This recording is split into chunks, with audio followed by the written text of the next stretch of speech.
Bienvenido. Yo soy Humano Luz. En este video, Rodrigo Romo nos sumerge en los secretos de las civilizaciones hiperbóreas, atlantes y lemurianas, explorando sus conexiones con los proyectos cósmicos de Torang y la evolución de las razas humanas y humanoides en la Tierra. Descubre cómo estas civilizaciones jugaron un papel fundamental en el desarrollo de las matrices genéticas que dieron origen a la humanidad y las razas intergalácticas. Además, desvela mitos sobre la formación de la Tierra, las razas draconianas y el impacto de los proyectos interdimensionales en nuestro planeta. No olvides darle like, compartir y activar la campanita para más contenido revelador. Conéctate con tu propósito cósmico. Estamos aquí al hilo. Luis Palacios de la Caja de Pandora nos pregunta: hiperbóreos, atlantes, lemurianos, ¿quiénes son y el orden cronológico de ellos? Y si sabes de alguno anterior, también. Vamos a usar cronológicamente la estructura del planeta Tierra. La Tierra geológicamente,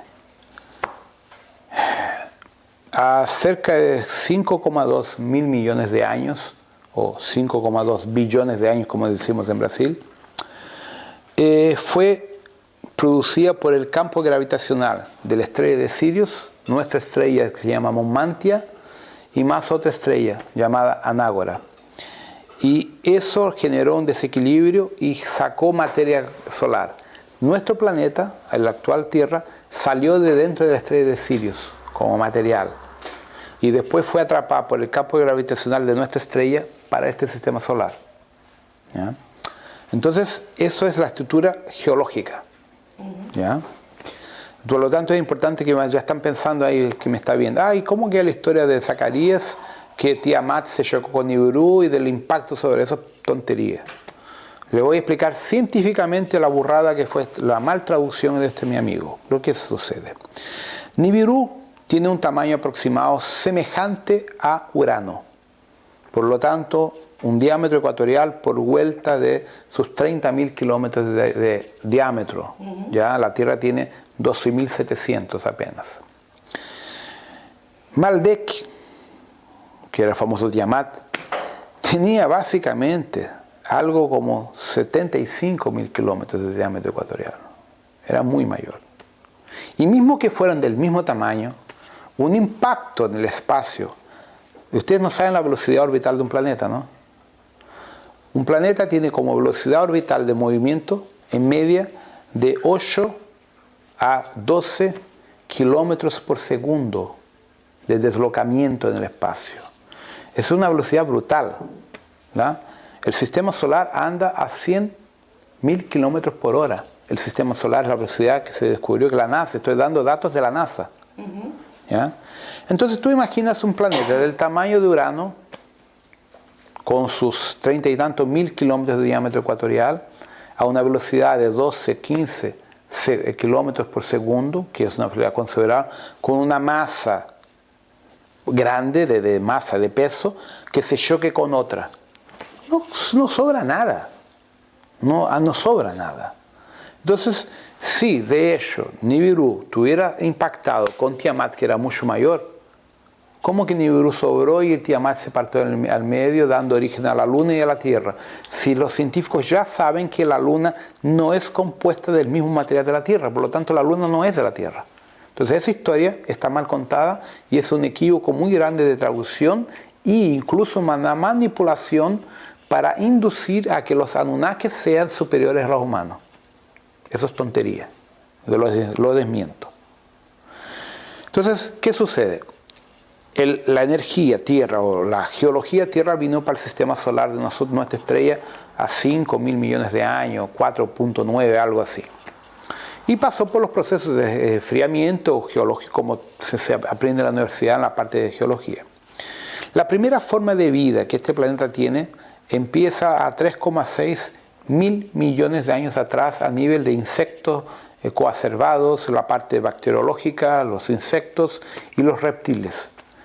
Los reptiles fueron inseridos acá naturalmente con la ayuda de los reptiles de fuera, que son los famosos dragones, esos dragones chinos, las hidras chinas, esos seres que son seres de una quinta y sexta dimensión que escogieron la Tierra por su estructura para generar más vida, y ellos dieron origen a los dinosaurios.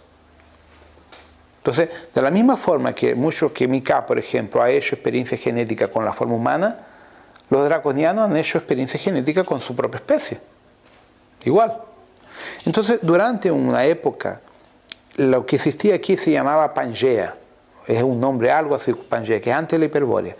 Y esos seres vivían, no respiraban oxígeno, porque la Tierra no tenía oxígeno, era más dióxido de carbono con metano y otros gases, que eran lo que los dragones respiraban.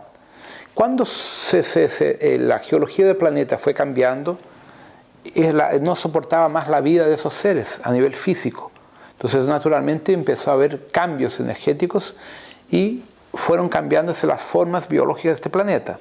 Durante ese periodo, entre el 3,6 a cerca de 2,8 mil millones de años atrás, vinieron muchos extraterrestres, humanos y humanoides y insectoides y reptilianos, y generaron historias acá. No es la historia de la humanidad, del planeta. Entonces hay evidencias geológicas, por ejemplo, hay un pie gigante humano de zapato que está en Estados Unidos con 450 millones de años atrás. Por lo tanto, alguien usaba zapato igual, ¿no?, un pie número 50 de este tamaño que pisó en la Tierra. Entonces hay evidencia geológica de la existencia de formas de vida teóricamente inteligentes, humanas o humanoides, a más de 400 millones de años atrás, en la época de los plenos dinosaurios. Entonces la Tierra fue ocupada. ¿Ya? Pasados muchos miles de cientos de años, cambian los ciclos de la Tierra, cambian los proyectos en la Tierra y los seres que aquí vienen. Y después viene el proceso de la Hiperbórea, que son la transferencia de colonias extraterrestres que vinieron a implantar formas de vida humanas y humanoides aquí en la Tierra por un tiempo determinado. Por ejemplo, 200.000 años. Dentro de 200.000 años tenemos un tiempo para desarrollar experiencia genética y vivir libremente fuera de la Federación, sin política en el medio. Entonces la Hiperbórea, fuera el reinado de los ciclopes, esos seres de 3 o de un ojo en la cabeza, de los seres gigantes, eran de otras razas. Algunas eran humanoides, no todas. Y ellos vivieron, creo que 500.000 de años. La Hiperbórea básicamente era un sector dividido en dos factores, dos áreas. Un área que cogía parte de la África con la Antártida, nuestra actual Antártida, y habían otras áreas más al norte, cogiendo Siberia, Estados Unidos, que eran aislados. Eran tribus colocadas aisladas que representaban la Hiperbórea. ¿Ya? Cuando la Tierra pasó por otros cambios geológicos, la cambiaron de órbita, esos seres crearon los mundos huecos, los mundos interterrenales, los primeros, los primordiales. Y ahí se juntaron a los draconianos, las hidras, los dragones, formando las primeras ciudades intradimensionales de la Tierra, próximas al famoso Sol interno. ¿Ya? Entonces, digamos que a más o menos 2,8 mil millones de años se formaban las primeras ciudades intradimensionales de la Tierra, donde habitaban hidras, dragones y sus razas más o menos dentro de esa estructura, forma de los cíclopes, de los titanes y de otras formas humanoides o humanas. ¿Ya? Muy bien, la Hiperbórea encierra sus actividades más o menos en la marca de 3,4 millones de años atrás. Ahí se instala la cúpula de cristal con la Orden Kumara y otros seres y se traen las 7 castas humanas para la Tierra. Se traen 7 matrices humanoides humanas de otros sistemas para la Tierra a nivel físico, 3D por la primera vez. Antes era todo 4D, 5D. Entonces, ¿qué sucede? La primera malta o la primera capa de almas que viene a encarnar en esas 7 castas durante cerca de más de 150.000 años son solamente yo soy y hijos paradisíacos de primera vez, seres que nunca habían encarnado físicamente en su vida. Vinieron por la primera vez para activar el código genético micaélico y desarrollar otros futuros proyectos después. Entonces ahí llega ese proceso. Este proceso históricamente es atribuido a la Hiperbórea, pero sería la segunda fase de la Hiperbórea, la fase para la humanidad. La fase anterior es de las formas humanas y draconianas que aquí existieron hasta por el propio proceso de ajuste geológico climático de la Tierra, que no era un clima apto a lo que somos nosotros hoy, ¿ya? Entonces, de 3,2 millones de años para acá, la Hiperbórea pasa a instaurar la vida humano-humanoide. Esas 7 castas eran 7 razas distintas, aparentadas genéticamente, en la cual se dividieron entre la área de Hawái, Mu, Atlántida, Américas, África y Asia, 7 raíces genéticas distintas. Esas 7 raíces al principio, los primeros 50, 30 mil años, no se mezclaban. Tenían que procrear entre ellas para fortalecer y ajustar genéticamente esas razas. Después empieza la miscigenación entre ellas, generando las subicastas. De ahí la famosa raza, los Manú, la raza raíz, toda la historia que cronológicamente está equivocada el cuento que nos cuentan. O sea, de la forma que está planteada es más o menos eso, pero no en el calendario, que la gente se equivoca en las fechas. Bueno, y conclusión. Entonces, las primeras 7 castas se tornan formas biológicas de experiencia genética para hijos paradisíacos y yo superiores de linaje superior, de seres que jamás tenían encarnado en otras formas biológicas en la galaxia, ni en el cosmos.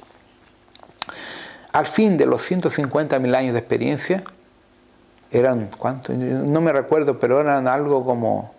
Está en el libro nuevo, incluso es curioso porque eso yo lo terminé de escribir en el Tierra 2, está allá en el fin. Entonces, ¿qué sucedió? En ese libro me vino mucha información sobre eso. Cuando se terminan estos 150.000 años de experiencia, es permitido que otras almas de otros sistemas vengan a encarnar a la Tierra para continuar la experiencia de esas 7 castas que ya estaban mezcladas. Y eso genera las primeras razas humanoides, ¿ya? En la marca de 1 millón y pico de años llega Toranque, de Aldebarán de Toro, con las matrices arianas de Vega, Lira, Pleiades, Aldebarán de Toro, que son los rubios de 3,5 metros de altura, los rubios gigantes, ¿ya? Y él trae sus matrices genéticas para mezclarla con las 7 castas, específicamente en el sector de Mu, que eso actualmente sería Australia, Nueva Zelanda y un poco hasta la isla de Samoa. Esa es la región de Mu. Él escogió específicamente Mu, Lemuria. Lo que era Lemuria, yo siempre pensé que era una ciudad de Mu, no. Lemuria es el adendo de la parte de la Sudamérica, donde queda parte de Chile y Perú, de Nazca, que hace una guata en dirección a la isla de Pascua. Es una guata, piensa una guata de una mujer embarazada, más o menos eso. Ese es Lemuria. Y Atlántida, que es la nuestra Antártida. Eso siempre fue la verdadera Atlántida de nosotros.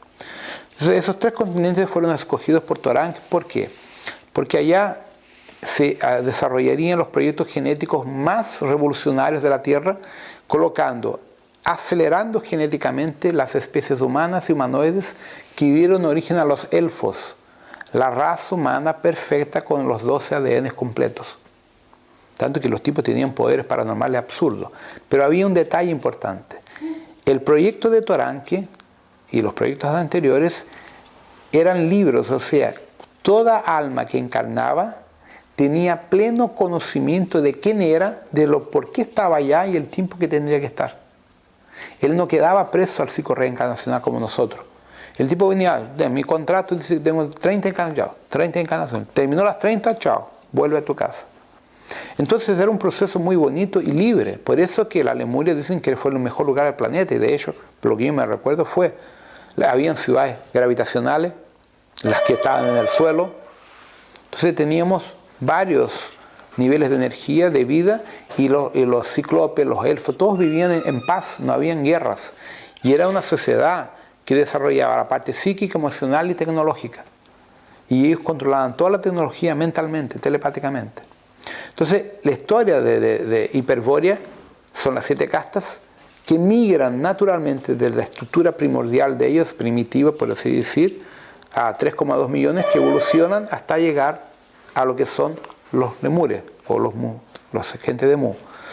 Entonces, el proyecto de Mu, de Toranque, empieza a ser ajustado a más o menos entre 930, 980, 1.000.000 de años atrás, hasta 230.000 años atrás.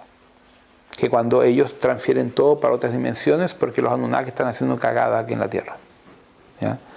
Entonces, lo que sucede, Toranque sabía que tenía cerca de 1.000.000 de años para desarrollar el proyecto, un poco menos de 1.000.000 de años para desarrollar un proyecto importante, que serían los elfos y los otros humanos.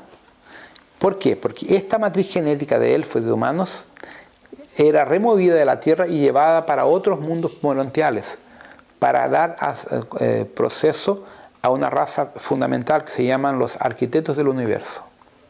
Lo que sucede aquí es lo siguiente. La Tierra, Mu, Lemuria y Atlántida o Antártida fueron usadas como una cápsula temporal biológica para desarrollar una super raza que cuando la sacaban de acá la mandaban para otros sistemas más evolucionados, evoluían hasta un punto que volvían al tiempo y esa matriz genética era usada para generar las otras razas de la galaxia. Entonces, mire qué interesante. Tú coges aquí un proyecto acá, lo pones aquí en la Tierra, en nuestro tiempo de ahora, digamos, 2015. Lo desarrollas hasta su perfección total, hasta el año 2100.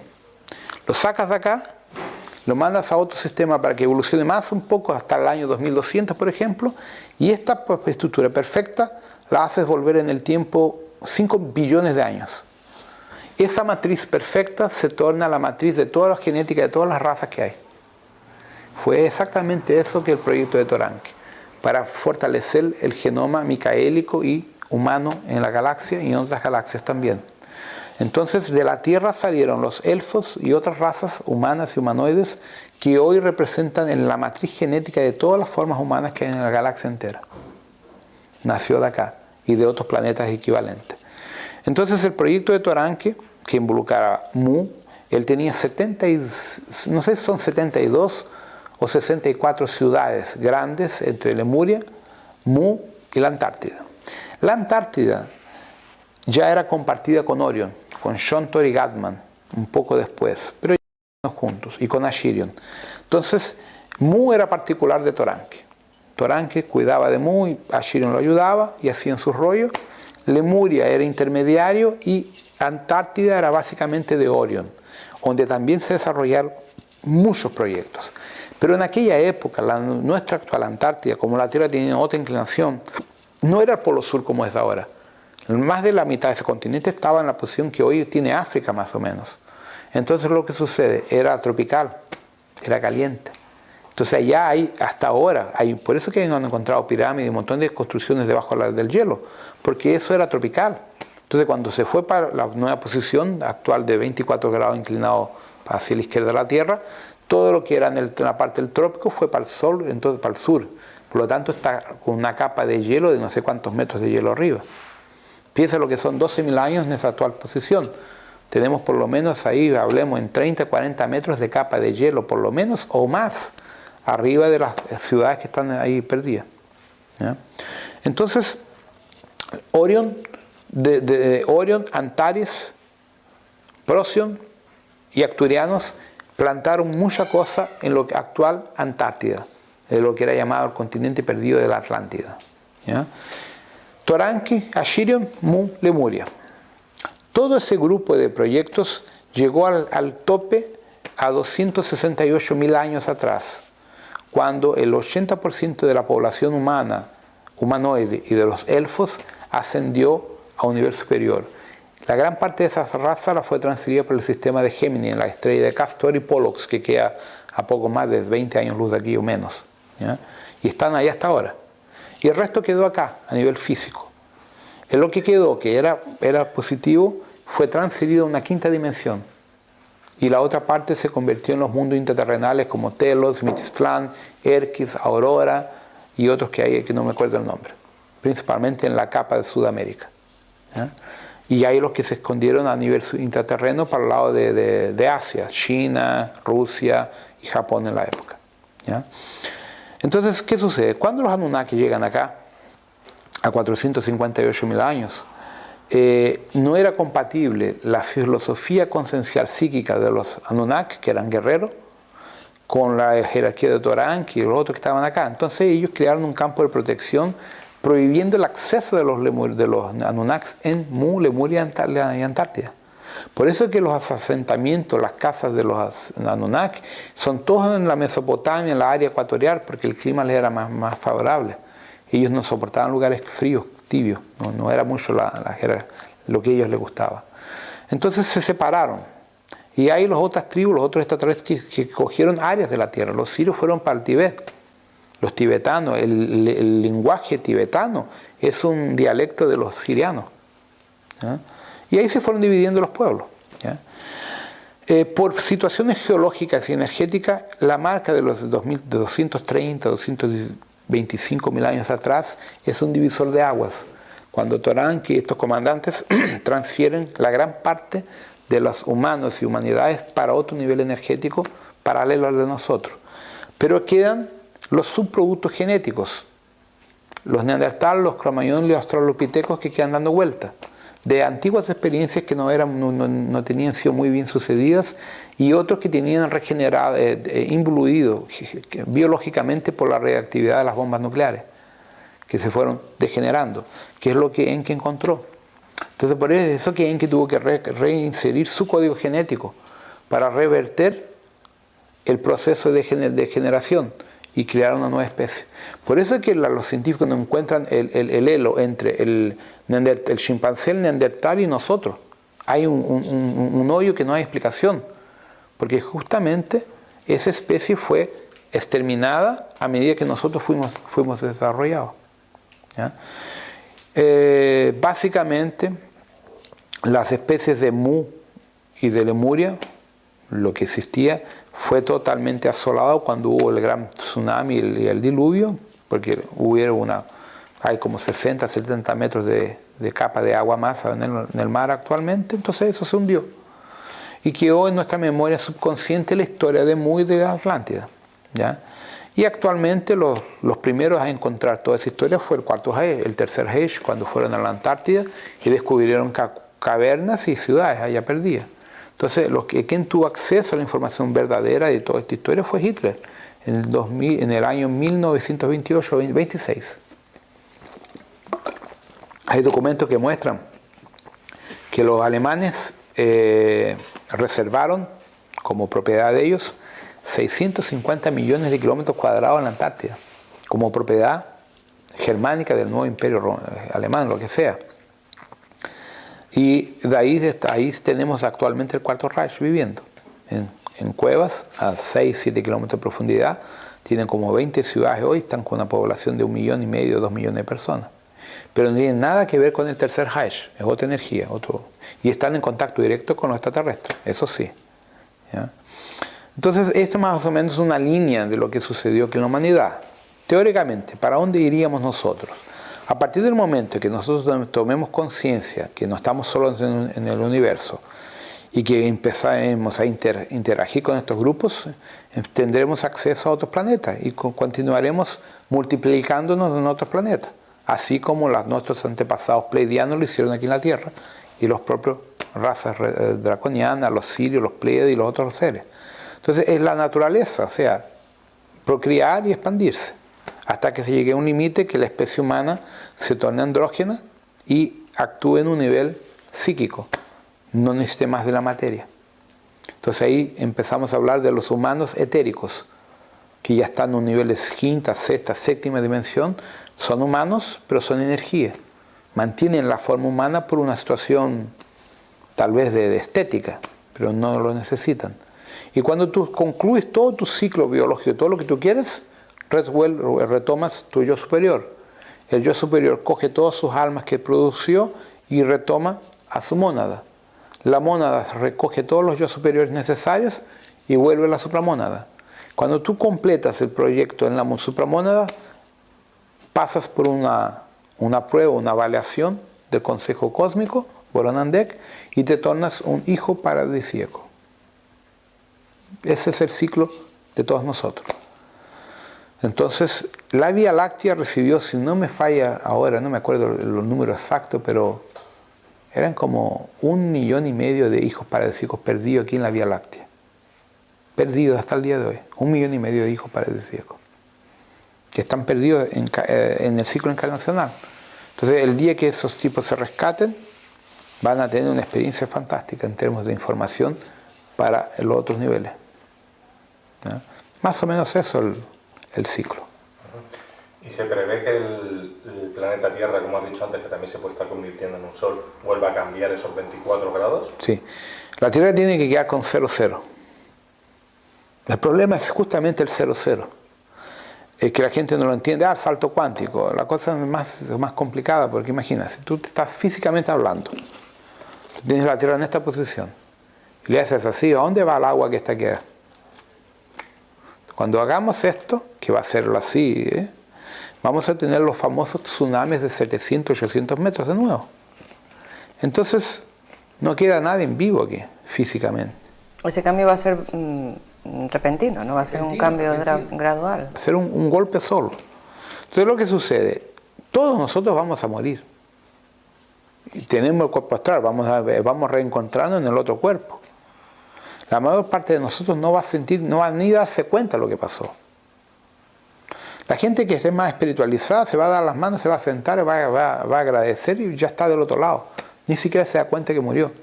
Pero la gente que está en un nivel más denso, más pesado, lo va a sentir. Porque va a tener el miedo, el mundo se va a acabar, no sé qué. Y esas personas van a ser las que van a sufrir. ¿Quién está en un nivel más etérico? No se da ni de cuenta. No se da cuenta. Sigue adelante. Entonces ahí viene la parte del salto cuántico en que nosotros vamos a estar en el cuerpo astral en una otra dimensión, en un planeta más sutil. Pero entre que eso ocurra, el salto cuántico, y el ajuste físico de este planeta, tenemos 1000 años de ustedes para ajustar el planeta. Nosotros vamos a estar en 5D, o 6, lo que sea, pero el planeta no, el planeta va a estar en 3D, después de, imagínate, cambiar el eje. Entonces vas a ver que reconstruir el planeta entero, reconstruirlo todo, la fauna, la flora, los animales, todo, reestructurar las placas para que vuelva a estabilizarse, la rotación, que va a volver a tener la rotación cierta, le van a cambiar los polos magnéticos, así, van a hacerla nueva. Pero nosotros no vamos a estar acá para ver eso, porque físicamente es imposible. Las temperaturas aquí van a caerse a la orden de 15, 20 grados bajo cero durante un tiempo, después se van a subir a una locura. Entonces, ese ajuste de la Tierra, la estructura humana no la comporta. Entonces, eso es lo que la gente no entiende. Todos piensan, qué maravilla va a estar en 5D. Sí, pero para estar en 5D tú tienes que morir. Entonces, hay que saber morir, hay que aprender a morir, hay que aceptar la muerte, como el proceso natural de todos nosotros. Sí. Yo cuando hablamos de esta temática con Luis siempre le digo, a ver si ha de haber una catástrofe de esta magnitud, está todo el mundo preparándose las mochilas de supervivencia, y yo digo, a mí que me pille de las primeras, o sea, yo de las primeras, porque así, oye, cuanto antes me vaya, antes estoy, y menos pataleo aquí, porque tú sabes, el que quede para el final lo que va a pasar, o sea, que puede ser terrorífico. Aventura digna de Rambo, ¿no? Pero... Yo prefiero no ser, no soy tan aventurera yo, mira. Pregúntale a Rodrigo por el término que tú tienes de prehumonos. Ah, mira, prehumonos. Bueno, yo como tengo mis incursiones nocturnas estas con las fuentes de información que no sé, que me preguntan ¿quién te habla? No lo sé. Yo tengo información que me llega y dialogo por las noches. Uno de los últimos diálogos que he tenido que me hizo mucha gracia y yo no había oído el término jamás, después me he informado y resulta que existe, es que me decían, es que vosotros os creéis que sois seres humanos y no sois humanos, sois humonos. ¿Sí? Y yo me quedé así que me desperté con una carcajada incluso porque me hizo gracia y ahí me desperté, ¿no? O sea, lo único que recuerdo de toda la conversación es la frase final, me suele pasar, por lo que decías antes. Y entonces estuve buscando y me di cuenta en días posteriores me di cuenta de que existía el término, pero no es exactamente la lectura que se le da, no es exactamente lo que yo entiendo o lo que me explicaban, ¿no? Que es una ligera diferencia. Entonces me gustaría que tú... Es así. Los verdaderos humanos son las razas originales estelares, de Toliman, de Aldebarán, de Vega, de Pleiades, de Sirius, que son humanos en el concepto de la palabra total, que han evolucionado, que respetan la vida, que respetan el próximo, que están en un nivel de dimensión superior. Nosotros, como somos primitivos, somos considerados monos, o sea, entre humanos y monos, chimpancé. Sí. Entonces, ¿qué pasa? Estamos queriendo salir de la estructura animalesca, pero todavía no lo salimos porque todavía no sabemos respetarnos a nosotros propios, ¿ya? Entonces, ellos utilizan ese concepto, los extraterrestres, cuando hablan con nosotros, porque nos tienen en verdad mucha lástima. Porque ellos saben que muchos de ellos han encarnado entre nosotros para ayudarnos a entender y a evolucionar, que son los famosos avatares, ¿ya? Entonces cada maestro, por tipo uno Yogananda, es un maestro. Era un extraterrestre que encarnaba en una forma, un mono terrestre, para mostrar un camino y para dar una luz en el túnel. Mira, es por aquí. Entonces eso es el trabajo de ellos. Por eso es que la Operación Rescate, a principio, se dedica a esos seres que son los comandantes, los avatares, lo que sea. Entonces, la expresión es justamente esa. Lo que yo a veces lo comento, pero la gente se ofende. Sí. Entonces ya no lo comento más. Tanto que yo ya antiguamente los llamaba de terrícola a ustedes. Porque cuando yo estoy dando las charlas, acopla mi verdadera conciencia. Yo dejo de ser Rodrigo Romo y acopla mi energía verdadera. Entonces, me comunico con ustedes como si ustedes fueran realmente humanos, terrícolas, y yo soy de fuera. Eso desaparece cuando yo vuelvo al nivel de conciencia humano terrícola, ¿ya? Y ahí yo paso a ser un mono igual como todos. Entonces, en el fondo es eso. Es una diferenciación que ellos hacen porque nosotros somos muy violentos, somos muy agresivos. Y el gran problema que tienen con nosotros es la agresividad que tenemos nosotros.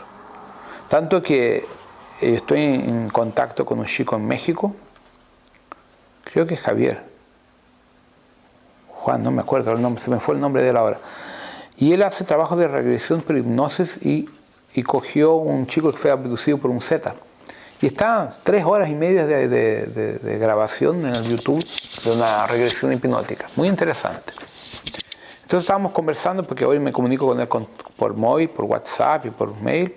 Y le hice un programa, le grabé un programa solo para él, un programa mexicano.